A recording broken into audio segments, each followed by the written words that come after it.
Tapos na ang unang session ng First Status Conference sa kaso ni dating Pangulong Rodrigo Duterte sa International Criminal Court. Ang detalye sa report ni R.R. Tubise.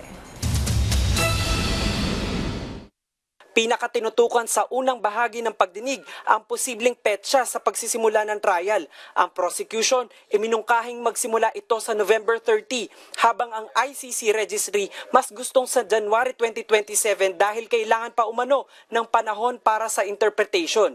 Sa panig naman ng biktima, sinabi ng Common Legal Representative na masyado nang matagal ang January 2027 at sumasang-ayon sila sa November 30 trial date. Tinalakay rin ang mga lengguwaheng gagamitin sa paglilitis.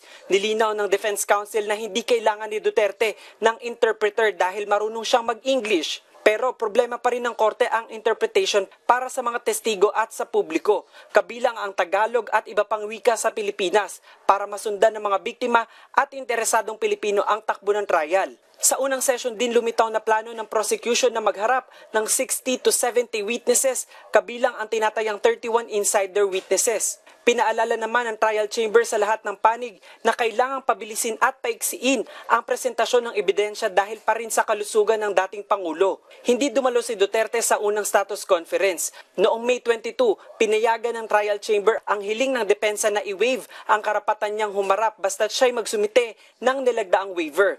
Noong May 25, formal na isinumite ni Lead Counsel Peter Haynes ang signed waiver ng dating Pangulo. Nagsimula ang pagdinig sa pagpapakilala ng mga panig.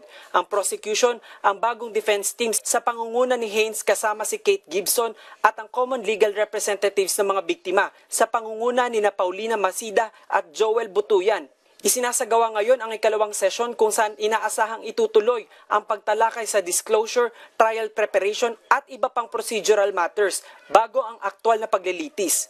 R.R. Tubise para sa Pambansang TV sa Bagong Pilipinas.